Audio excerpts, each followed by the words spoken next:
नमस्कार, मैं अजय साहू और आप देख रहे हैं शोरगुल टाइम्स। कहानी सीक्रेट अमीरजादा के इस एपिसोड में नीतू आहान को रास्ता बताती है। दोनों आपस में कोई बात नहीं करते। एक बूढ़ा आदमी उन्हें कहता है कि शैलेश कुमार इस वक्त गांव में नहीं है। जब आहान पूछता है कि क्या नीतू को शैलेश से ही मिलना है, तब वो मना कर देती है और कहती है उसे उसके पिता से मिलना है। जब वो शैलेश के घर पहुंचते हैं, तब एक आदमी और नीतू में फाइट होती है। तभी वहां कुछ लोग आते हैं जो उस आदमी से जमीन खरीदना चाहते हैं। जब आहान ने देखा कि वो लोग फाइट करना चाहते हैं, तो उसने बहुत कामली कहा, इतना एरोगेंट होने की जरूरत नहीं है। मुझे लगता है कि ये मैटर पैसों से सॉल्व किया जा सकता है। वैसे भी लड़ाई से तो सिर्फ नुकसान ही होगा। ये बात सुनकर लाल बाल वाले आदमी ने कहा, ये बात पैसों से सॉल्व हो कहाँ रही है। हम इस आदमी को मुंह मांगा दाम देने को तैयार है, पर ये इस बंजर जमीन को छोड़ने के लिए तैयार नहीं है। मुझे लगता है तुम लोग इन्हें कम पैसे दे रहे हो। ये सब पैसों का ही चक्कर है। अगर तुम ज्यादा पैसे ऑफर करोगे तो ये शायद मान जाएं। जैसे मेरे पास इस कार्ड में 3 करोड़ रुपए है। अगर मैं तुम्हें ये दे दूं और बोलूं कि यहाँ वापस मत आना तो? आहान ने अपना बैंक ने कार्ड निकालते हुए कहा। जब आहान ने ऐसा किया तब वो लाल बाल वाला आदमी पहले हैरानी में खड़ा रहा। इसके बाद उसने रिएक्ट किया, क्या बकवास कर रहे हो तुम? तुम्हारे पास 3 करोड़ रुपए है, ये मैं मान ही नहीं सकता। अपने कपड़े और हुलिया देखो, किसी फटीचर से कम नहीं लग रहे हो तुम। आहान को ये सारी बातें सुनने की आदत थी, इसलिए उसे कोई फर्क नहीं पड़ा। उसने फिर से टेम्पटिंग तरीके से कहा, सोच लो, ऐसा मौका बार बार नहीं आता है। अगर तुम मेरी बात मान लो तो ये कार्ड और पैसे तुम्हारे। आहान को इतना काम देखकर वो लाल बाल वाला आदमी हैरान था। उसे एहसास हुआ जैसे शायद आहान सच बोल रहा है। उसे समझ नहीं आ रहा था कि वो कैसे रिएक्ट करे। आहान ने एक बार फिर कहा, ठीक है, अगर तुम्हें ये पैसे नहीं चाहिए तो मैं तुम्हें फोर्स नहीं करूंगा। आखिर 3 करोड़ रुपए कोई छोटा अमाउंट नहीं है। जब उस आदमी ने देखा कि आहान कार्ड वापस रख रहा है, तो उससे रहा नहीं गया और उसने चिल्लाते हुए कहा, नहीं नहीं, रुक जाओ। ये देखकर आहान के चेहरे पर स्माइल आ गई। उसने कहा, क्या हुआ? क्या तुम सच में ये 3 करोड़ दे दोगे? उस आदमी ने पूछा। हाँ, और सिर्फ तुम्हें नहीं, ये सबके लिए है, आहान ने कहा। ये सुनकर सबकी आंखें बड़ी हो गई। अगर इसमें सच में 3 करोड़ थे और वहां पर 8 से 10 आदमी थे, तब भी सबके पास कुछ लाख तो आराम से आ सकते थे। ये अमाउंट बिल्कुल छोटा नहीं था, इसलिए सब सकपका गए थे। तभी एक आदमी आगे आया और उसने कहा, बॉस, हम इस पर कैसे भरोसा करें? क्या पता ये हमारे साथ कोई चाल चल रहा हो? ये सुनकर लाल बाल वाला आदमी सोच में पड़ गया। उसे ऐसे देखकर आहान के चेहरे के एक्सप्रेशन नहीं बदले। जब दूसरों ने ये देखा तब एक आदमी और आगे आया और उसने कहा, बॉस, अगर ये झूठ बोल भी रहा है तब भी क्या प्रॉब्लम है? हम वापस यहाँ तो आ ही सकते हैं, और एक बार कार्ड हमारे पास आ गया तो इसकी डिटेल्स भी निकलना मुश्किल नहीं होगी। हम इसे भी आसानी से ढूंढ लेंगे। ये बात सुनकर लाल बाल वाले आदमी के हाव भाव बिल्कुल बदल गए। उसने आहान से कहा, भाई, आप सही कह रहे थे, पैसों से क्या कुछ नहीं हो सकता है। पैसों के जोर पर कोई भी काम आसानी से किया जा सकता है। आहान ने स्माइल किया और कहा, ऐ ना, पैसों से सबके तेवर भी बदल जाते हैं। वैसे भी तुम्हारा तो काम भी सही हो रहा है। बिना कुछ किए ही तुम्हें इतने पैसे मिल रहे हैं। आपकी बात सही है, पर फिर भी हमें हमारे बिग बॉस से तो बात करनी पड़ेगी, लाल बाल वाले आदमी ने कहा। आहान इस वक्त कार्ड से खेल रहा था और स्माइल कर रहा था। उसने फिर से उन्हें टेम्प्ट करते हुए कहा, मैं जानता हूं तुम मेरी बात पर भरोसा नहीं कर रहे हो, पर तुम्हें मेरी बात पर भरोसा हो जाएगा। अगर तुम ये पैसे लेकर फिर कभी यहाँ नहीं आए तो कोई प्रॉब्लम नहीं है, पर अगर फिर से तुम यहाँ दिखाई दिए तो तुम तो जानते ही हो, पैसों से कुछ भी किया जा सकता है। आहान ने जिस तरह से ये बात बोली थी, सब घबरा गए थे। वो जानते थे कि उसके कहने का क्या मतलब था। अगर वो इतने पैसे देकर ये मैटर सॉल्व कर सकता है, तो फिर इससे ज्यादा पैसे निकालकर वो उन्हें हरास भी कर सकता है। कैसी बातें कर रहे हैं? अगर एक बार हमने पैसे ले लिए तो फिर हम कभी यहाँ नहीं आएंगे। मैं श्रीकांत बहुत भरोसेमंद हूँ, उस लाल बाल वाले आदमी ने पहले बार अपना नाम बताया था। नीतू ये सब दूर से देख रही थी। उसके चेहरे पर हमेशा की तरह इस बार भी कोई एक्सप्रेशन नहीं था। वो बस आहान को घूर रही थी और सोच रही थी कि वो उसे अपने साथ यहाँ क्यों लाई। उसे आहान से तो कोई मतलब नहीं था, पर वो उस बूढ़े आदमी के बारे में सोच रही थी। उसने उन दोनों को अच्छे से इंट्रोड्यूस भी नहीं किया था, फिर भी आहान उनके झमेले में पड़ रहा था। नीतू आहान को रोकना चाहती थी, पर अब बहुत देर हो चुकी थी। बात बहुत आगे बढ़ चुकी थी। वो बूढ़ा आदमी अब और कंट्रोल नहीं कर पाया और उसने कहा, ये सब क्या चल रहा है?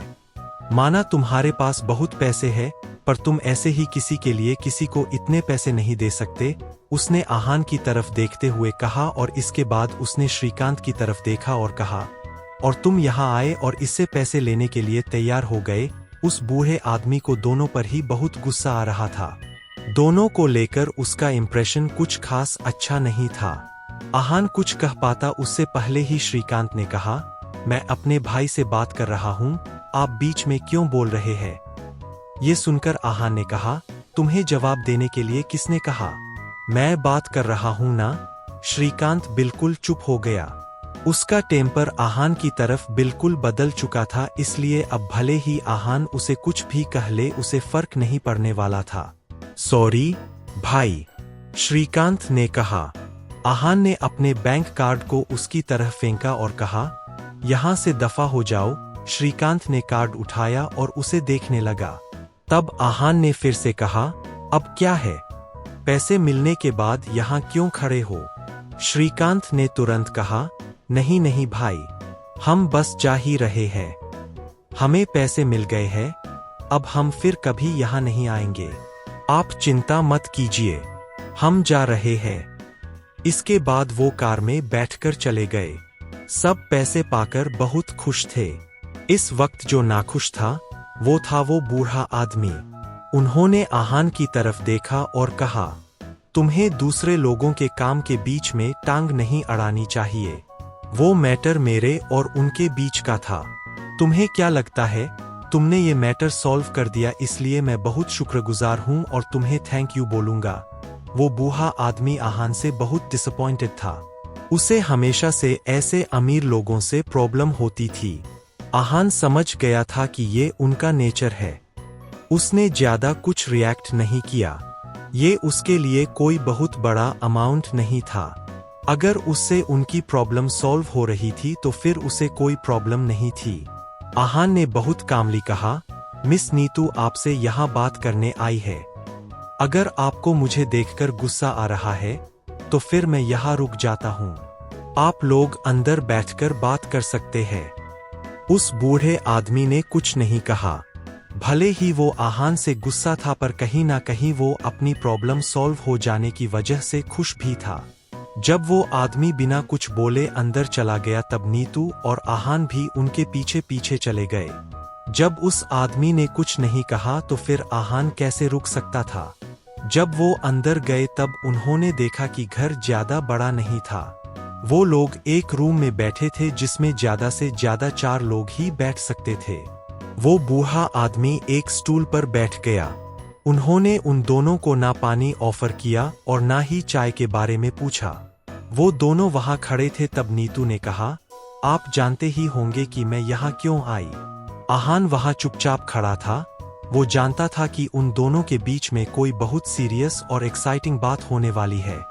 बूढ़े आदमी ने सर हिलाया और कहा, मैंने नहीं सोचा था कि ये सब होगा, पर जो भी हुआ है सब तुम्हारी वजह से हुआ है। आहान हैरान था। उनके साथ ऐसा क्या हुआ था जिसके पीछे नीतू का हाथ था? उसे उनकी बातों का बेस नहीं पता था, इसलिए उसके लिए कुछ भी समझ पाना मुश्किल था। ये बात सुनकर नीतू ने कहा, आप बहुत सालों से यहाँ छिपे हुए हैं। अब वक्त आ गया है आपके बाहर आने का।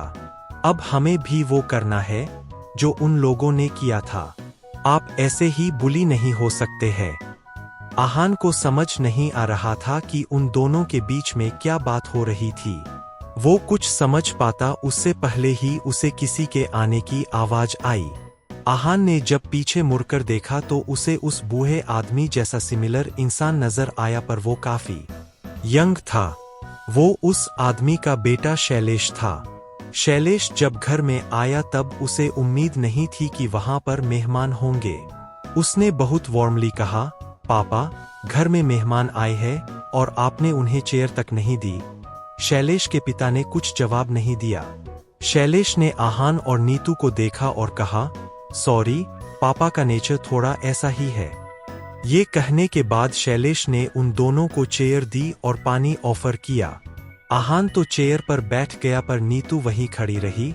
उसने शैलेश की तरफ देखा भी नहीं। शैलेश को समझ नहीं आया कि वो क्या बोले, इसलिए उसने भी नीतू से कुछ नहीं कहा। वो बूढ़ा आदमी वहां की ऑकवर्डनेस समझ गया था, इसलिए उसने कहा, बैठ जाओ, वैसे भी मुझे सोचने के लिए वक्त चाहिए। नीतू ने रूखी आवाज में कहा, मुझे उम्मीद है कि आप इसके बारे में जरूर सोचेंगे। मैं आपको एक दिन का टाइम देती हूँ। मैं कल वापस आऊंगी और अपने जवाब के साथ ही वापस जाऊंगी। इसके बाद उसने आहान की तरफ देखा और कहा, लेट्स गो। आहान उसे देखने लगा। वो अभी अभी चेयर पर बैठा था और नीतू ने उसे चलने के लिए कह दिया था। उसने शैलेश को देखा और फिर नीतू के पीछे चला गया। बाहर आने के बाद उसने उससे पूछा, आप दोनों ग्रैंड मास्टर्स हो, आप दोनों क्या प्लान कर रहे हो? ऐसा क्या है जिसके लिए ग्रैंड मास्टर्स को टीम अप करना पड़ रहा है? मार्शल आर्ट्स ग्रैंड मास्टर्स बहुत स्ट्रांग और पावरफुल थे। दुनिया में उनके स्टेटस जैसा कोई स्टेटस नहीं था। आहान सोच रहा था कि अगर किसी चीज के लिए ग्रैंड मास्टर्स को टीम अप करना पड़ रहा है, मतलब वो चीज बहुत टेरिफाइंग होगी। क्या नीतू आहान के इस सवाल का जवाब देगी? आगे जानने के लिए बने रहिए हमारे चैनल शोरगुल टाइम्स के साथ। बस इसी के साथ यह एपिसोड समाप्त होता है। इस एपिसोड को आगे बढ़ाते हुए कल फिर मुलाकात होगी। आज के लिए बस इतना ही। अब कल तक के लिए इजाजत। नमस्कार, धन्यवाद।